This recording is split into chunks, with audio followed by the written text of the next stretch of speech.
Welcome back to the Wealth and Purpose Podcast, where we help families thrive by connecting their financial resources with deeper meaning and intentional legacy. I'm your host, Brady Fineske, president of TFO Wealth Partners, and today we're honored to be joined by someone who knows what it means to lead under pressure, to build cohesive teams, and to navigate complex human dynamics. Retired U.S. Army Major General Malcolm Frost is in studio with us.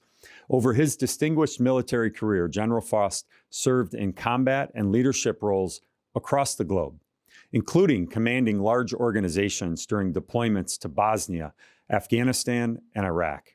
He later served as Chief of Public Affairs for the Army and Commanding General of the Center for Initial Military Training, where he was responsible for shaping the next generation of soldiers. But today's conversation isn't just about military leadership. It's about how those lessons can help families, especially those with significant resources, navigating the challenges of leadership, legacy, and values. Whether you're leading troops, a business, or a multi-generational family, the principles are often remarkably similar. So please help me welcome General Frost. Good to see you. Thanks, Brady. It's great to see you. Last couple of times I saw you was at a Michigan football game. Yeah, go blue. Here right? you are in town, in our studio, which we're excited about. And I think the reason we can do this is you're in town helping some companies, doing leadership training, doing your thing. So now that you're out of the military, tell us a little bit first maybe about what's keeping you busy these days. Yeah, sure. Thanks, Brady. Well, first off, obviously serving in the Army was incredibly fulfilling, but now, you look at what's next in your life to remain fulfilled. And I'm passionate about developing leaders. I think if our world, if business, if our families all developed leaders, we'd have much better families, much better nation, and businesses as well. So I do a lot of corporate leader development. I work with veteran causes, and I also have some passion with health and fitness because I think that's big for us as individuals and our nation. Yeah, that's great. Well, I know I've heard you say before that we have to look at leadership different a lot of times than maybe what we thought leadership should be growing up. So was there a defining moment for you in your time in the military that really shaped how you view leadership and more so maybe even leading people? Yeah, there's several, obviously, throughout a 31-year career as a junior officer, then as a senior leader. But one that I think is relevant that really changed the way I look at things was I was in the United States Army War College. I was a colonel, so I'd served for about 20 years in the Army. And growing up, being a Gen Xer and working with and for boomers, what you think about and what you learn is lead as you want to be led. So when you see good leaders, you want to lead the way that you want to be led. And that's the way that I led in the Army, and I was very successful doing that. And I had a 360-degree evaluation while I was. We do those. Yeah. Yes, when I was at the War College. And I scored the highest they'd ever seen in one aspect, and that was holding my subordinates to the same high standard I hold myself to. And I puffed my chest up. I'm all proud. I'm like, look at me. I'm a rock star. I'm great. And then my coach said, hey, dummy, that is the worst thing that you could do. That is the worst score you can get. And that's when it hit me. When you look at, especially today, you have boomers all the way through Gen Z. It's not lead as you want to be led. It's lead as they want to be led. And my standard and getting my 100% might actually take someone down to 50 or 60%. So how do you get the 100% out of every individual and lead like they want to be led? You have to think about how do you get the max potential out of them? And that's not the way I grew up. Yeah, they should just do it. Right? It should they should work as hard. Right? Exactly. And you just have to realize that, you have to look at every individual, their strengths and weaknesses, their generational traits. How do you get the best out of them? And how do you meet them on a level that gets their maximum potential? And that's when I kind of changed the way I think. So much so, I have a coin. You've seen challenge coins before. I actually have on it, lead as they want to be led. I think that's a powerful statement. So as we think about a leader of a business hearing this, they might be thinking about within their organization how they can lead better with their team, but maybe within their family. The other kids are different, right? Right. My oldest is different than my youngest. The middle one is, well, we could go on for a whole episode about her, but they're all different. And so how do you know how they want to be led? Or do they tell you? Yeah. So for me, leadership, whether it's leading your children, leading a family, or leading in business or in the military, it's about three things. It's about relationships, communications, and trust. Yeah. And relationships is always prima facie? How do you just develop a relationship, understand who they are on a human level? But you have to be authentic. You have to be transparent. You have to be vulnerable. And you have to get to know them first, because you have to build that relationship. And it's unique with every individual in your life. And you do that through communications. And communications, it's broad. It's an art form itself. It's not just verbal. It is briefing. It is written communications. It's what you say, how you say it, when you say it, who else you say it to. It's body language. How do you communicate effectively with others? And I like to say, it's not enough to communicate so that you are understood. Yeah. How do you communicate such that you are not misunderstood? Yeah. And that goes both ways, and it's a two-way street. If you have both of those things, those lead towards the final and most important piece, which is trust. Yeah. And trust is a two-way street. And every single one of us has a trust bank. You're here with TFO. We're here in finances. It's the same thing. It's credit. You have to build trust credits, and you have to make deposits with people in your life throughout your life, because when you want them to trust you, trust cannot be surged. You either have it or you don't. You have to build it over time. And so when you want to make a withdrawal, have you made those trust deposits? And do you have that relationship? Because trust is the most important thing.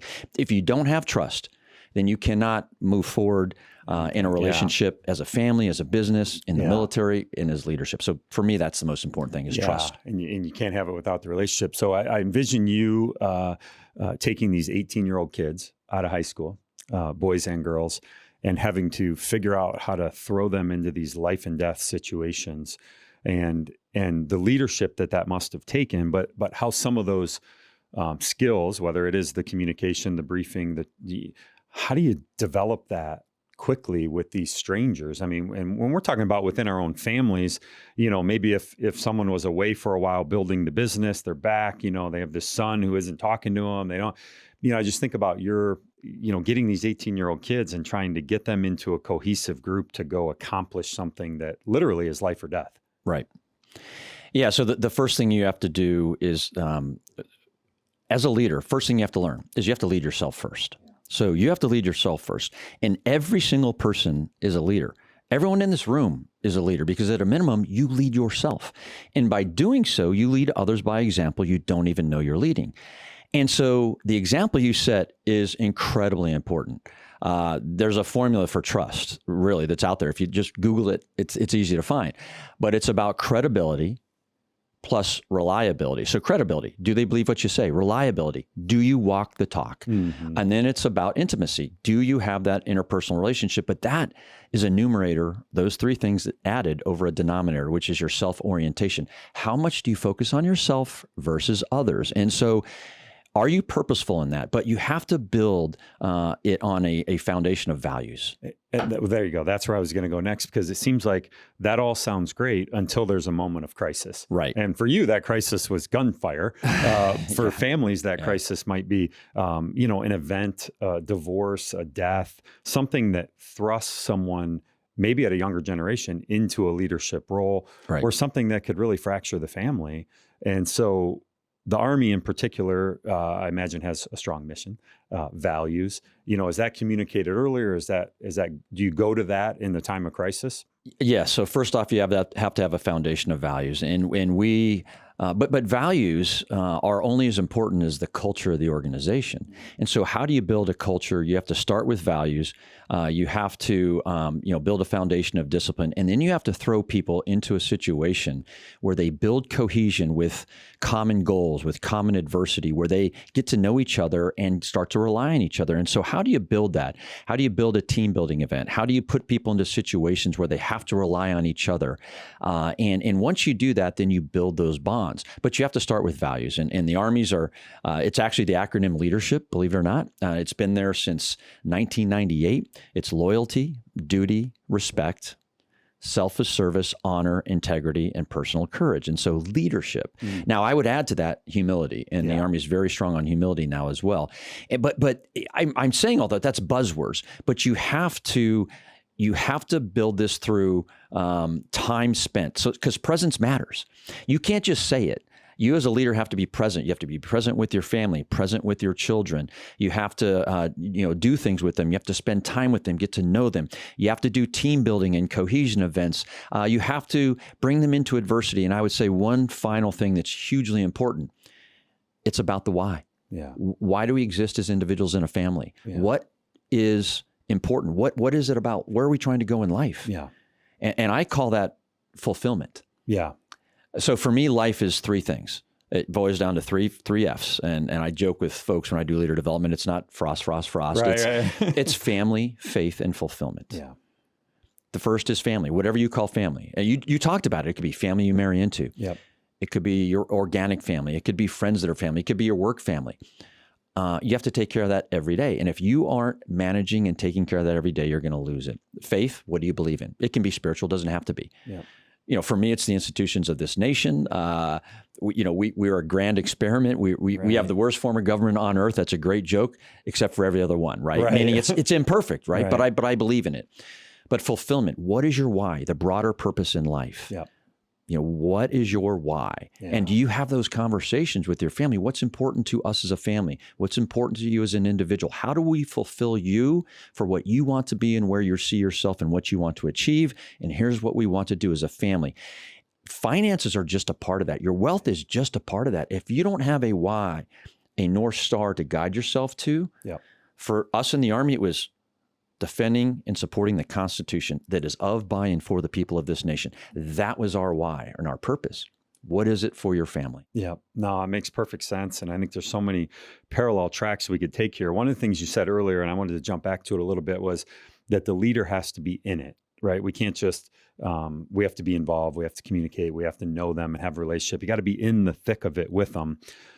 But I'm going to prompt you for one of my favorite stories, which is a moment that I always remember when you spoke to our company about leadership, and you gave this suicide vest story, because as a leader at the time that was up and coming in the organization, leading a young family, I always remember that story. And so I don't want to spoil it by setting it up anymore, but walk us through that story, and then we'll come back to some of the lessons from that. Yeah, it was January 27th, 2007. I remember the date, and we were on a kind of a routine key leader engagement with a local district police chief. It was myself and my mobile tactical command post of 15 folks in 4 up armor Humvees during the surge in Iraq. And, all of a sudden, quite frankly, all hell broke loose. It sounded like the city had exploded, Tal Afar in northern Iraq, Talafar in Arabic. And you're born in, I was kind of not born, but bred to be an infantryman, which is a ground soldier. And I was in a cavalry outfit. We moved to the sound of the guns. And when we heard that gunfire, we immediately went to go help and see what happened, because there was a big firefight going on. And, to fast forward the story, when we got there on the ground, myself and 3 individuals went to help. There were a couple of dead Iraqi policemen. They were obviously in a firefight, a pretty wicked firefight with another element that was perpendicular, and they were fighting back hard. And as we went in to kind of assist them, and my medics went to triage and help and evacuate the police, we found ourselves, the 4 of us, myself, my command sergeant major, which is my battle buddy, he's my right-hand man, so to speak, and a couple of other, my personal security detachment, Sergeant First Class Shark and Captain Jim Maudlin, the 4 of them, we were stacked up on a building, and because all of a sudden we're taking fire from the front and fire from the side, from the top of that building. So we moved to that building to go in and clear it. And we're in a 4-man stack, getting ready to go into that building. And so there I am as a leader. I'm present. I'm right there. I'm number 2 man, right, getting ready to go in. And I'm commanding 800 people in a 20,000 square mile northwestern Iraq along the border of Syria and Turkey. And so I'm responsible for a lot. And here I am stacked up as a leader with my men getting ready to go into this building. And this is where a lot of lessons came out for me very poignantly. We're getting ready to go in, tapping 1, 2, 3 to go in, not saying it. And on the second tap, getting ready to go in, all 4 of us, boom, this massive explosion, telltale sign of a suicide vest, blows the door right off. 2 seconds, 3 seconds later, we would have all been eviscerated. And at that moment, you got to take a tactical pause. You got to think for a second, what's going on? Evaluate the situation. And as I'm getting ready to go back in this moment of extraordinary crisis, and we're getting ready to clear this building, my command sergeant major, my battle buddy, and who do you have in your life? It can be a friend. It can be family. It can be who's somebody who's going to speak truth to power in a moment of crisis. And he was my direct report. I wrote his performance reviews. And he taps me on the shoulder and says, sir, what are you doing? Is this really where you should be? Right. And I sat for a second, took like what felt like 20 minutes, but it was probably 15 seconds of thinking to myself, is this where I should be? For my family, for my troops, for my unit. Because any one of my troops could have went in there and cleared that building out. And they knew that I would do it. I was present. I'd been with them in crisis before, but that's not where I needed to be. I needed to step kind of up and take a balcony view and think more holistically. And what I realized in that moment, because I was stopped by someone who was my trusted agent, was that this was actually a massive opportunity. That we were in the throes, in the teeth with this elusive suicide vest cell that had terrorized for 9 months and killed well over 100 innocent Iraqi civilians by walking into coffee shops or marketplaces and blowing up and killing 20 or 30 people in the most heinous things you've ever seen in your life that I hope no American or human ever has to see. And this was an opportunity to, for once and for all, to take them out before they kind of spread into the wind and we wouldn't see them again because we couldn't find them. And only one person could garner the resources and the assets to be able to surround them and take care of them once and for all. And so in that moment, I had to step back, took a tactical pause because my battle buddy tapped me on the shoulder. I took a broader view of the situation, and I moved under fire back to my vehicle and put together a plan and looked for the broader purpose and what success would be, put together that plan. Fast forward 3 days later, we had destroyed that entire 30-person suicide vest cell. That's amazing. And so a lot of leadership lessons there. And, we may talk about legacy, but, people learn from you every day. And Captain Jim Maudlin, who I put in charge, it was his first patrol with us. Because what I do is, and I would commend this to anybody, and we can talk about this as well, is one of the ways that you grow people and mentor people is you expose them. And I would bring out new young officers every patrol out with me to see and feel and understand 1 and 2 levels up. And this was just happened to be his day. Yeah. Put him in charge. He went in there. They cleared out what was left of the suicide vest cell in that building. And, but that was life and death. I trusted them with my life to be able to move back to the vehicle, and they trusted me to bring in the assets to support them. Yeah. But in that moment, you cannot surge trust. We either have it, you have it or you don't. You have it or you don't. And we had built that through the foundation of training and shared hardship and the values, common values and discipline, and by being present and giving to each other. And that was what that was about. And all of those things are traits within families. That day, your family was those 4 guys. Exactly. And they needed you, and they needed you in a different way than maybe you thought. Because as I remember you telling me the story offline, who better to take that shot than you? Who better to lead that than you? Yeah. Yet all these other things that needed done with the air and the ground and all the people that were around you, your job was different in that moment. And I just always remember that, both as leading an organization, but I think about that a lot within a family as well, as we have to expose our kids. We have to put them in situations, let them struggle, be ready for that battle, for that moment. So when crisis does pop up, but more importantly is that second in command that taps you on the shoulder, oftentimes is your spouse. Right. If we let them. Right. Right. Or it's your best friend, or it's your person at the office. And to have that person in our lives to help us not only at work, which in this case it was work for you, but also in our personal lives, in our families. And I think that's a good takeaway today. I love that story for so many reasons. And do you empower them to do that? Yeah. And do you have that trust built? And do they feel comfortable enough doing that? Yeah. Or are you the emperor that's naked that thinks they're telling you, but they're not because they don't feel comfortable? And legacy is important. You talk about kids. Yeah, let's go there. That Captain Jim Maudlin, 11 years later, he commanded the same organization I commanded because your legacy, it's not the battles you win. It's not the money you make. It's not the rank you have. It's not the success you have. Your legacy, and I learned it in that moment, is the people that come behind you. It's the investment you make, not in finances, not in your business. It is the investment you make in people that come behind you. That's your legacy. When you're gone, that's what matters, is what you've invested in other people, in your family, in your children, in your community, that's what really matters. Yeah, well, that's true leadership, and you are an amazing example of that.